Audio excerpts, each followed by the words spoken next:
everyone, Steph here from thegoodride.com.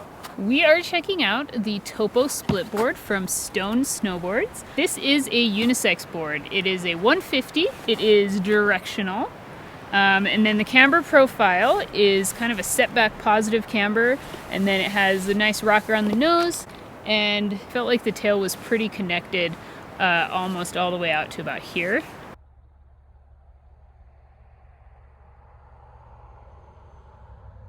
I took this out on a resort day so I could get more runs in and more time on the board because I didn't have time to take it on like 5 different hikes. But I took it out on a hike as well. And on the resort, it was very hard pack, some little icy stuff, very wind affected on the steeps. And then when I took it out for a hike, I got kind of like hot pow, kind of sun-baked powder, but it was super smooth. And then down lower, it was like slightly crusty powder. It had kind of like a crust on top, but it was soft underneath. And then in the shade, I did find some nice soft snow to play in. So right off the bat, I was kind of expecting this, especially since it's a 150, to be a little bit more of a stiffer, slower turning board. And I was pleasantly surprised that it was very maneuverable, even for me, at 108 pounds and with a 7.5 boot. So the waist width of the board is fairly wide. It's around 252, and the stiffness is, I felt like it was kind of a medium stiff. The nose is definitely not super stiff, and then it might be a little stiffer down here, but I found it very maneuverable, and I didn't expect that at all. I really liked how I was able to skid turns, and I could make pretty tight turns on the steeps, even in the harder, kind of crusty, cruddy snow, which was awesome. I had a nice edge on the steeps and in the ice, and even throughout the wind-affected stuff, it stayed pretty stable. It wasn't extremely damp because it is a little bit softer, but I was able to ride through it and not have too much chatter. And then, I took it on some Groomers just to kind of feel out the personality of the board. And I feel like it is semi-locked in. In the harder snow, you can definitely feel the locked in feel more than in the softer snow. There was a couple times where, especially when I was carving, I would tip it over and it would just kind of flip over and take off. So it definitely has the ability to carve. Felt a lot locked in, kind of more back here. So that directional camber, I could feel it come out a lot more on harder snow. But in the softer snow, it was pretty fast to turn. I would say medium to quick to turn. It maneuvered well. It felt nice. It had a nice glide through the soft snow, and it wasn't too much board for me to maneuver around.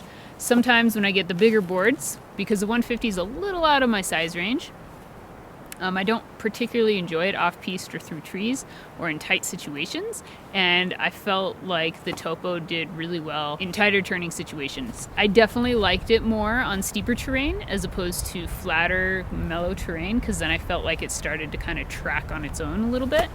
So I liked it on the steep stuff, and I liked it in the soft snow, but it had a nice glide to it.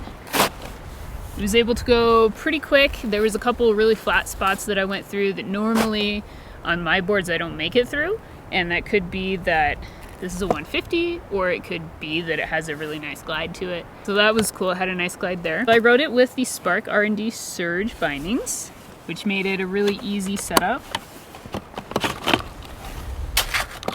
And then here is a look at the skis.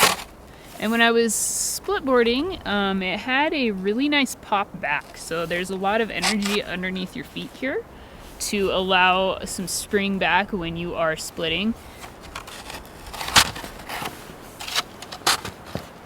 I like the energy out of the step when I was hiking with it. And then I used the stone skins with the board, which hooks up here in this hole. And then there is another hole down here for the tail clip.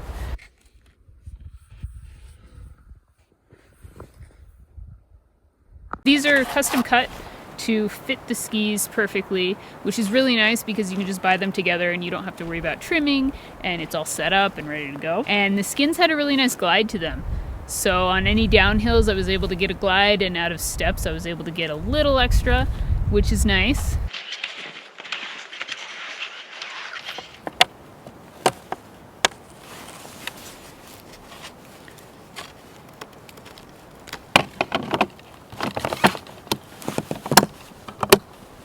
So another thing I was really quite surprised about was how lightweight it felt on my feet. I was kind of expecting, you know, split boards sometimes run a little heavier and you can really feel them, but the Topo felt very light for 150. I didn't really expect it to be that lightweight. So, you know, overall it's a pretty solid setup. You get a lot of versatility in this board and in the camber profile that it has. It's stable in most all of the conditions that I rode it in. I was able to get it on a couple little drops and it was a lot of fun there. So it wasn't too much board to where I wasn't able to play around, which I love.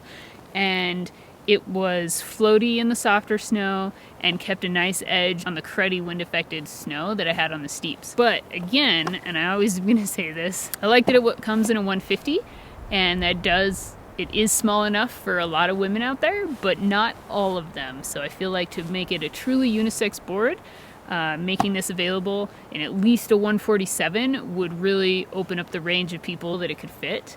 I feel like I would really love this board in a 147. The 150 was fun, but for my specs, I still sometimes felt like it was a lot of board, so I feel like the 147 would be almost perfect. So there you go, that's a look at the Stone Topo Splitboard in a 150.